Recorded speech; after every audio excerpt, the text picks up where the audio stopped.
Hey, what's up? It's your girl, Pastor J. Carter of the Change Church.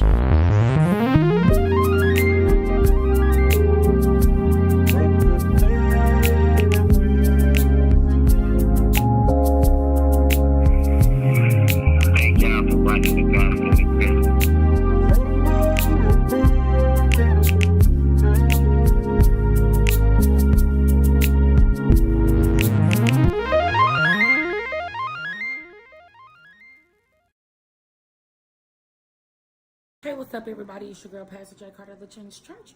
Jumping online and hit you with another video. Before we get started with today's content, let's pray. God, we give you glory. We give you praise. We bless you for just being God. And we thank you for all our many blessings. In Jesus' name we pray. Amen. All right, guys.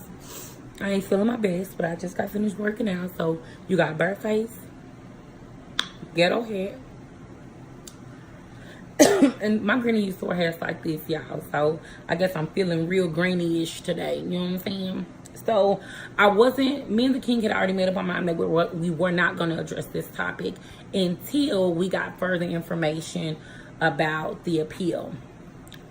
So not too long ago, someone commented on a video asking, well, since he is denied, are you still like hanging in there, or is your faith wavering, or whatever the case may be? So allow me to just shine a little light on what this subscriber is talking about, this person that commented. And as BK something, I can't remember. But so on March the 6th, I put out a video about how I was crying out and praying to the Lord. My eyes was puffy. I remember this video because I had some shades on. And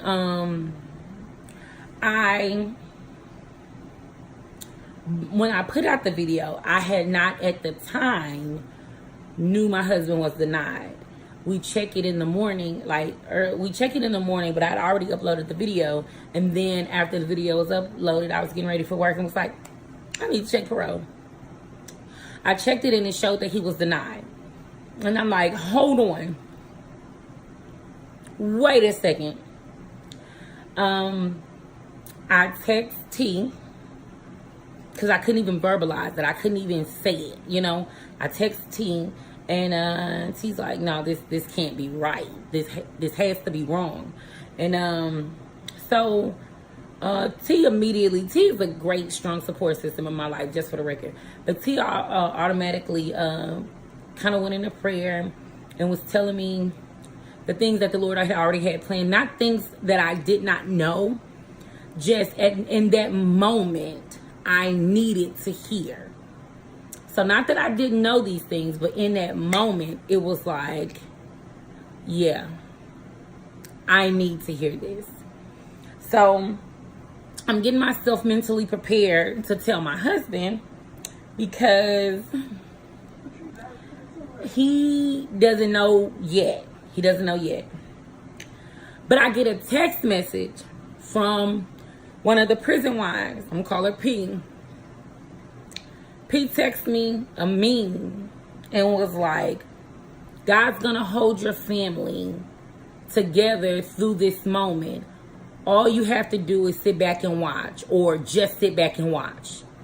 And I'm crying, and I text P and I'm like, yo, did my husband send a message to you? Because I didn't know how the process worked, as far as, will they send word to him, or am I the one that's going to be relaying the message because I seen it first? You know what I'm saying? Like, I didn't know if they sent him something, because we quit talking early in the evening. Like, we talk like 6 o'clock-ish, right? But I'm already in bed because I'm getting ready to get up. Like, I'm getting ready for bed, getting the kids together. I'm trying to get in bed. Like, it's crazy. So we talk about 6:30-ish, and then I'm moving on to the next thing, right? So I'm like, I haven't talked to him since like 6 yesterday. Did he get a lay-in? Did he get some type of documentation? And he just told P, hey, man, when you talk to baby, give her this, let her be encouraging or whatever. And so she's like, I'm like, P, he was denied. And I am of course crying, but I'm texting P. I cannot really talk right now. Like, I don't have a voice. Like, I'm like, so I'm texting P like, yo, my husband was denied. But did he send this to you to tell me, to encourage me? And she was like, what? There's no way they could deny him. And P's husband and my husband are in the same block, and they've been knowing each other, whatever the case may be. So I'm always saying, man, your husband stand out the way. He be in the corner. He be reading a book. Like, he's not with it, you know, not with the like play fighting, getting into it. Like, he's not with it. And I hear this type of stuff all the time. So she was just, of course, clearly surprised as I was. Like, what? So when he called that morning, and I'm like, babe, and he's like, yeah. And he was like, you sound like you feeling good. I'm feeling good. But I need to tell you something. This is all a front, y'all. This is a front. In my heart and my soul, I'm crushed. But it's a front. But I'm going to tell you why. And then we'll get my husband's take on us going through this process, okay? So I'm feeling some type of way, but I'm telling my husband, yo, we were denied. And you know how you can kind of feel the wind, like, get knocked out of somebody a little bit? And it was like, I could picture my husband's face. I heard his, like, he, like, not that he was defeated, but it was just like a, and I'm like, oh, Lord. And I'm going to put a pin right here. When I signed up to marry my husband, when I said, this is what I'm going to do, I love this man, like, for here forevermore, I didn't sign up because of parole. I didn't sign up like, oh, well, in 2 years, he going to be up for parole, so it's nothing. I can do 2 years, boo, and then you be home. Nah. I knew what the sentence was. Sentence 16 years. I ain't going nowhere. Period, point blank. Never going anywhere, right? And so, in my mind, I was more worried. And it's so crazy because we were worried about each other. In my mind, I was worried, will he turn his back on God because this is his first time giving God a chance? This is his first time living right. This is his first time really trying this thing called salvation. This is his first time, right? And so I'm like, oh, Lord, I don't need him to turn his back on you. Like, I'm more worried on how he's going to receive this information. It's like, well, I tried it God's way, and it still didn't work. And this was Tuesday, March the 6th, after that video was already posted. And if you look at that video, I believe it's Waiting on Parole, but if you look at that video was actually recorded a week before. It was recorded the prior week. And so, but anyway, I started researching the reasons why he was denied. The second I tell my husband, he was like, you know, I'm hurt. And I'm like, okay, but I'm not getting any emotion, which if you know my husband, you don't really get emotion, right? You're going to get some hard facts and some hard truths, and that's it. Like, he's not finna do no crying. That's just not what's going to happen. And so, so he's like, okay, I'm finna put in this appeal. Find out all the information you can find out about an appeal and what needs to be done. And that was Tuesday. And me and my husband, we are the same sign, and we are very similar. But my husband is the type of person that takes the punch and jump right back up, right? Depending on the blow, you know what I'm saying? Your girl ain't built that way. I'm just going to let you know. I'm letting you know, passing out. I'm not built that way. I need time to process the what, the when, the how, what went wrong. Like, I need time to sit down in the process. That's just not with this situation. That's with anything. I'm telling you, my sister texted me something today, and I couldn't reply back for about 10 minutes. I had to process it. I'm a different type of person. Okay? Cool. So, Wednesday come around, it's Bible study. And I hadn't told anybody that he was denied. This is me, him, T, and P. They said me, him, T, and P. We the only ones that know that he was denied. We're the only ones that know. And so, we have prayer the first Wednesday night, and the month at the church, and it's open, of course, to everybody, to the public. You just come in and pray. You can leave, X, Y, and Z, blah, blah, blah. So I'm sitting here like, all right, praying. And Thursday come around, I'm still not feeling it. When he's on the phone, I'm up. I'm with it. I am with it. And Friday, I get an email address to email Parole. And I asked Parole exactly what he was denied for, because online it gives you like some reasons. And I asked what he was denied for. And I asked the criteria of what they looked at. Like, what do you guys look at, right? Like, what are you looking at? Am I missing something? Like, what are you looking at? And so they shot me an answer right back. And the wording seems extremely intimidating. The way they decided to word the actual email. And I'm just paraphrasing, but it's like, you know what? It's like they copied the reason from, the website and just kind of set it, into the Word document. And they turned around and said, he's an offender that has been arrested multiple times. He's an offender that has been in and out of juvenile. He's an offender that is violent to other inmates. And this list, like, we took in consideration his name, his age, then the time served versus the time that he received, and basically saying parole is a gift. It's a choice. It's up to our discretion, and it's all about the public safety. Okay. I sent them this email. I probably got a response back within an hour, right? And this is on Friday. This was before our last little lit live. And I waited until today. Today is Monday. I waited until today to write the next email that I sent to the parole board. Because one, I wanted to make sure my facts were straight. When I married my husband, I got all of his court documentations. Me and my mother-in-law, we got all of his court documentations.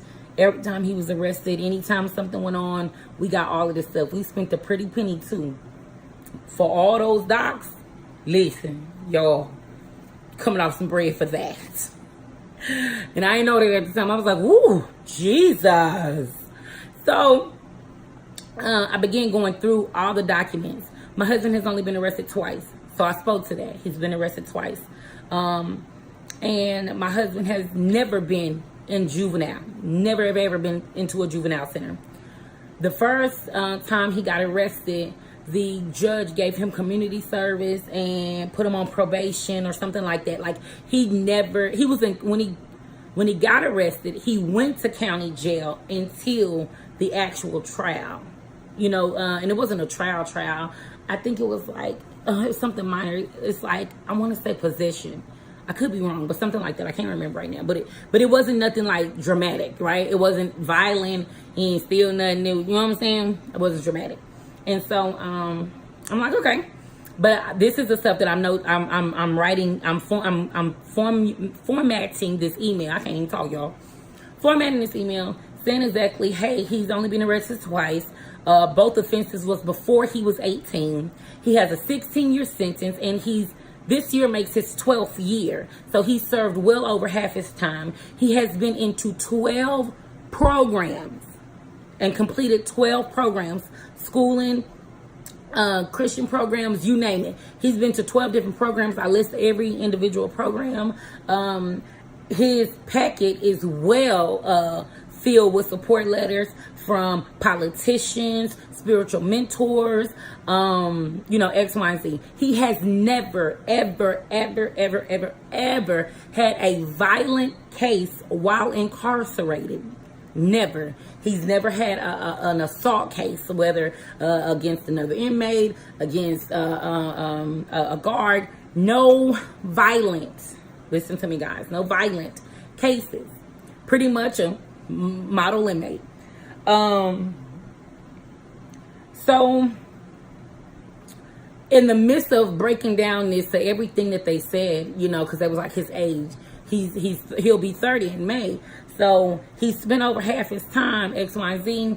and I'm explaining all the books that he's written, and I'm just explaining, y'all. I'm pouring it out. I'm explaining, like, so please tell me, what did you particularly see that made you feel like he would be a threat to the community? Y'all know, hey, man, dear Lord, have mercy, Jesus.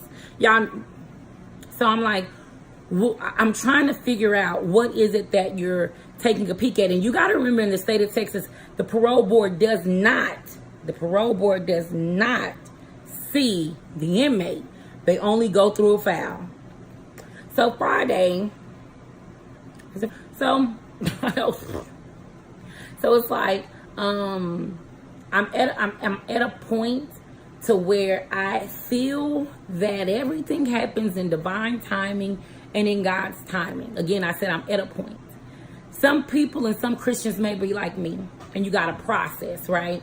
You got to sit on some things, and you got to think some things through, and then you got to realize God won't put more on you than you can bear. Then you got to realize that he has a plan for your life. Then you got to realize that the word is here to guide us as a lamp unto our feet. Then you got to realize that as long as we do everything according to his will and our hearts are in the right place, he will establish our ways. So we have to remember that faith without works is dead, and it takes faith to please God. So you have to kind of put all of this together, right? Like, you got to draw all this together. And it took me a couple of days. Listen, if I start lying, y'all be mad. If I start lying.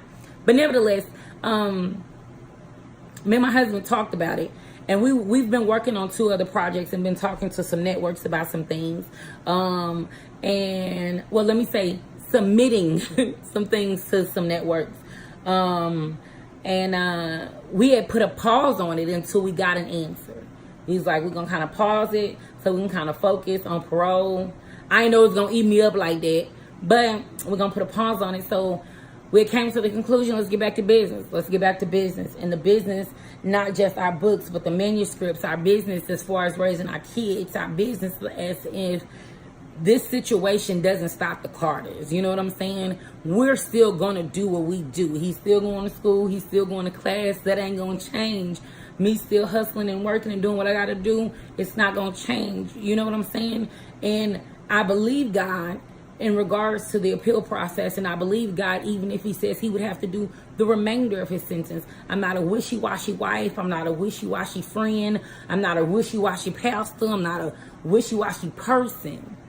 So, dang, we almost at 20 minutes, y'all. So, with that being said, we were not going to address it at all until after we heard from the appeal process. The appeal process takes 30 to 45 days. But seeing that somebody else kind of brought it up, I never want to leave a comment unanswered or unnoticed because I see them. Y'all, I see. I got eyes and I wear glasses. But nevertheless,